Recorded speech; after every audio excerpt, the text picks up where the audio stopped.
Bonjour.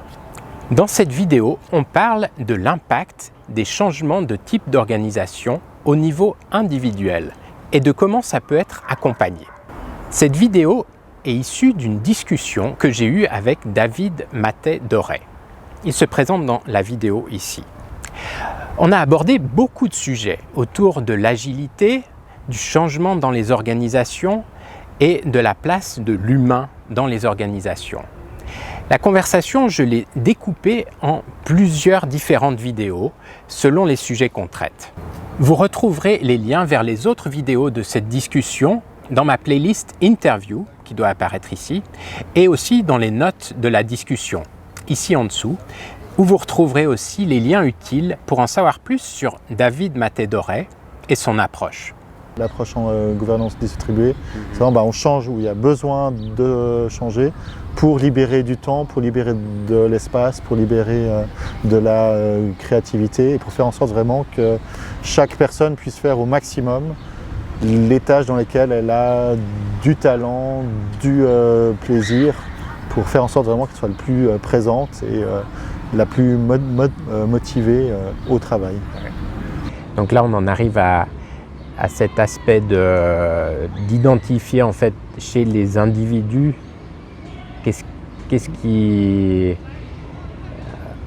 en quoi en fait ils peuvent apporter vraiment le plus de valeur à une organisation. Et du coup là c'est une autre partie du travail que vous faites à Paradigme 21. S'il y a un accompagnement individuel comme ça, quand il y a une transformation d'une organisation, il y a un travail sur les personnes, avec les personnes pour le bilan de compétences, c'est un peu un terme trop RH, mais aller à la redéfinition en fait de ce qu'ils ont envie de faire, ce dans quoi ils sont bons, ce dans quoi ils se sentent bons, pour contribuer à l'organisation. Ouais, alors il y a à la fois des approches pour justement voir, parce que justement quand on est dans une organisation traditionnelle qui est très structurée selon les cahiers des charges, etc. Donc on se retrouve avec des gens qui ont une liste de choses à faire, qui aussi implique le fait, une liste de choses qu'ils ne peuvent pas faire, qui va totalement à l'encontre de la philosophie de l'agilité. Donc là, un des outils que l'on propose, c'est déjà de voir s'il y a une envie de faire un certain nombre de choses qui ne sont pas forcément a priori ce qui correspond à leur poste actuellement. Et c'est aussi qu'eux évaluent par eux-mêmes quel est leur niveau de compétence par rapport à ça. Alors peut-être qu'une équipe, en faisant ce processus, ne va absolument pas bouger. Et peut-être qu'il y a des gens qui vont prendre des rôles qu'ils n'avaient pas avant et qu'on n'avait absolument pas vu parce que ça ne nous serait jamais venu à l'esprit de demander par exemple à un web designer s'il a envie de faire un peu de comptabilité. Alors que peut-être il adore travailler avec les chiffres et qu'il a toujours voulu faire ça. Donc voilà, on apporte vraiment ce petit bilan dans chaque équipe, dans chaque cercle, de voir vraiment s'il y a une volonté de faire des choses auxquelles on n'avait pas forcément pensé parce que ce n'était pas le profil. Ensuite, il y a une autre dimension qui est aussi très importante, c'est tout le travail sur les soft skills. Voilà, toutes ces compétences comportementales dont on commence vraiment à beaucoup parler. Va aussi vraiment apporter des approches par rapport à ça, comment on arrive un peu à lâcher tous ces aspects de contrôle, à faire confiance aux gens, comment on crée des vrais feedbacks entre les gens où n'importe qui ose dire n'importe quoi, enfin c'est pas ça, ou n'importe qui ose dire ce qu'il a à dire à une autre personne sans avoir les limites, c'est quelqu'un qui est supérieur hiérarchiquement, donc je n'ose pas trop lui dire ça, ou avoir des calculs par rapport à ça, ou simplement ne pas savoir dire et garder les choses, même si elles nous dérangent profondément, pour soi et pas les communiquer. Donc vraiment tout ce travail aussi sur le plan personnel peut être fait dans le cadre des accompagnements ou en formation pour justement apporter aussi cette dimension. Et ça, les organisations, elles sont conscientes dès le départ qu'il va y avoir un travail comme ça ou ça vient peu à peu? Est-ce qu'il y a des organisations qui disent bon, on veut l'agilité mais on ne veut pas cette partie de vraiment laisser trop de liberté aux gens ou trop on ne veut pas que les choses soient trop remises en question? L'intention au début, ça peut être ça, mais après, naturellement, les choses se font. Parce qu'en fait, les personnes dans l'organisation vont commencer à aller dans une dimension de manière... vont bien avancer par rapport à ça. Mais en fait, assez vite qu'on avance sur un des aspects, ça a forcément des répercussions sur les autres. Elles vont mettre le doigt très naturellement sur les autres choses qui bloquent. Donc nous, on utilise un modèle d'analyse qu'on fait des accompagnements, qui sont les quatre cadrans de la théorie intégrale de Ken Wilber.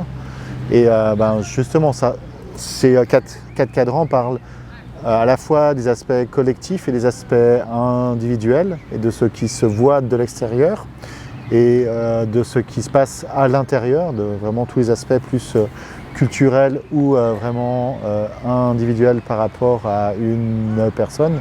Et forcément, quand on va dans ces directions-là, dès qu'on change quelque chose dans un des quatre aspects, les autres aspects sont impactés également. Donc voilà, penser qu'on va pouvoir changer juste la structure de l'organisation ou juste comment on fait les meetings, ça va avoir des répercussions sur les autres dimensions.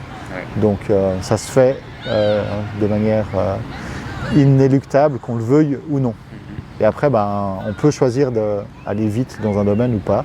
On peut aussi choisir de changer quelque chose et laisser infuser gentiment le changement. Et les choses se font naturellement. D'accord. En fait, j'ai l'impression qu'à chaque fois qu'il y a l'être humain qui est impliqué dans un changement, en fait, ça peut très vite être compliqué. Et ce qui m'intéresse, c'est vraiment de voir comment est-ce qu'on appréhende ce changement et comment est-ce qu'on accompagne les personnes dans un changement qui les touche dans leur travail, mais ça touche à leurs valeurs, ça touche à leur image d'eux-mêmes, ça touche à plein de choses qui peuvent être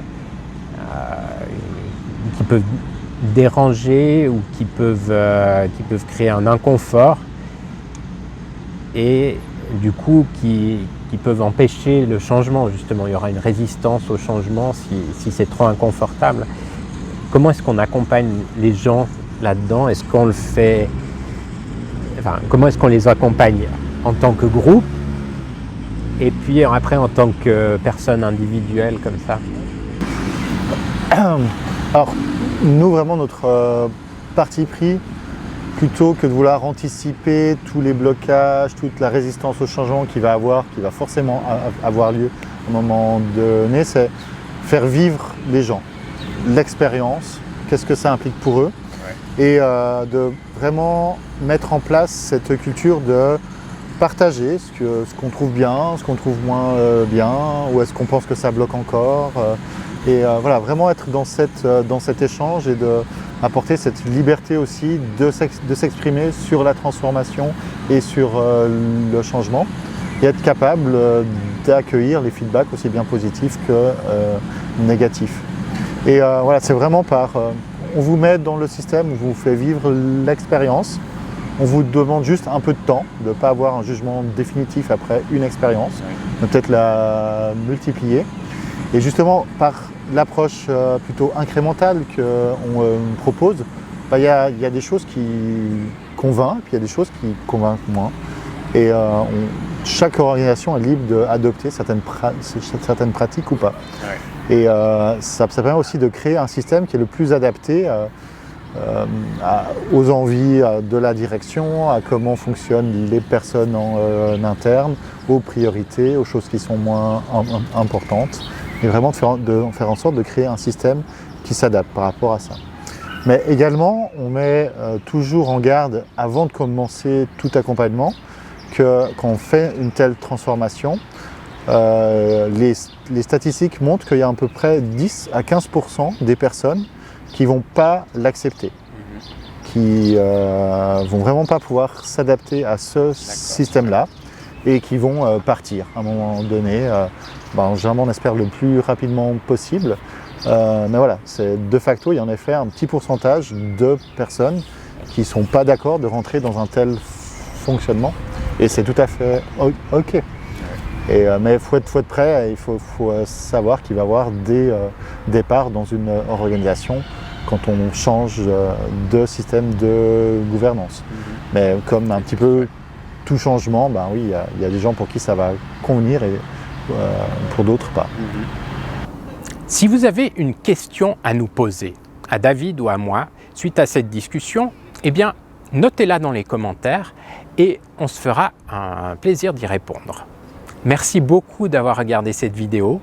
Likez-la, partagez-la et abonnez-vous à ma chaîne YouTube.